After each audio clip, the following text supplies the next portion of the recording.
The Bank of Canada raised its trend-setting interest rate by 50 basis points, less than what the market was looking for, but still does take the rate to 3.75% and is at about 350 basis points of tightening in a very short span of 8 months.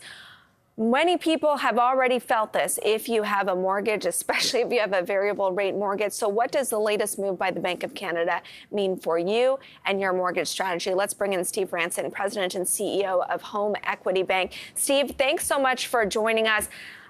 There's different classes of people that we can talk directly to when we're talking mortgage strategy. Let's talk about those who still have variable and are wondering, should I lock in, or are we near the end of the rate tightening cycle?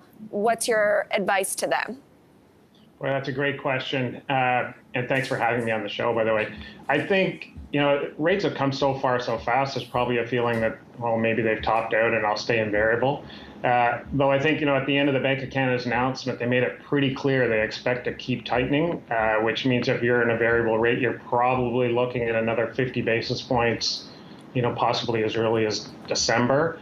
This is probably a good time to lock in, at least for some period of time. Maybe you don't go 5 years, but 1 year, 3 year, just to give yourself some certainty about what your payments are going to be. What about if you're looking into the housing market? The Bank of Canada noted that we're likely to see some home price declines. While that's not great news if you're a homeowner, for those who've been waiting on the sidelines, waiting for the market to become more affordable, what's the right strategy for a new home buyer who doesn't yet have a mortgage?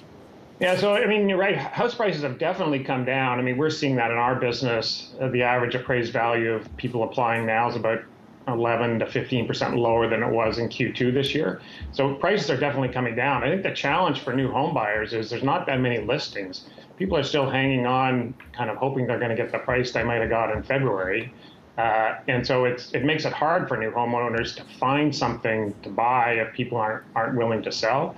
There may be some further declines. I think every time interest rates go up, the housing market lurches down a little bit.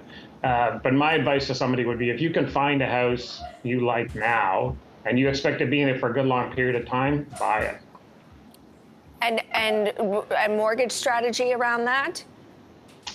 So if you're a new homeowner, I'd probably go 5 years. I think, there's a lot of inflation. At least having one part of your monthly budget locked in, your mortgage payment, and knowing exactly what it is going to be for the next 5 years is probably a good strategy, because you don't know all those other things that you're paying for. You just don't know what they're going to cost you.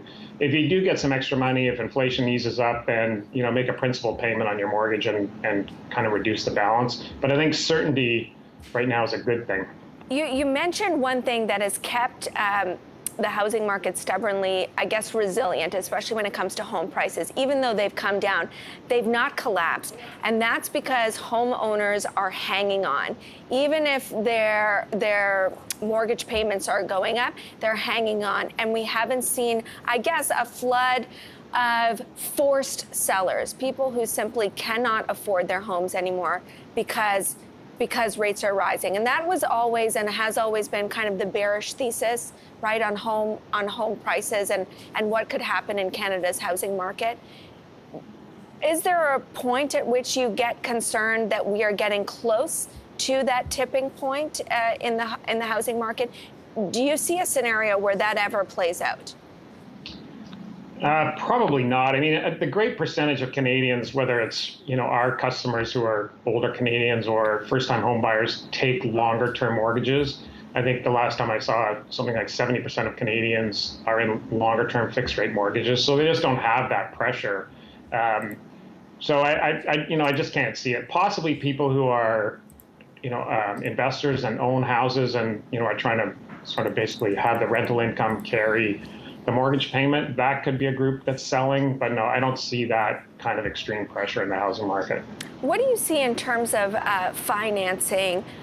Is there a little bit more concern about underwriting? Are banks expecting more upfront because of the concerns in the housing market?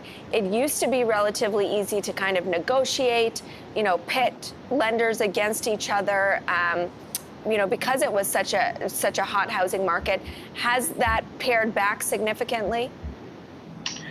In terms of underwriting, I think OSFI's been a pretty, has been pretty on top of things for the last few years. They've done a fairly good job of, watching the underwriting standards that banks and other regulated FIs are upholding. I think it's probably actually a great time to be negotiating a rate if you can, get two lenders to bid for your business and your good quality credit, because generally the amount of business that the conventional lenders are doing is declining. So it's actually a real opportunity to save a bit of money. You may not like the absolute rate, but I think there is an opportunity to negotiate between lenders now that perhaps, maybe you didn't see quite as much when the market was so hot.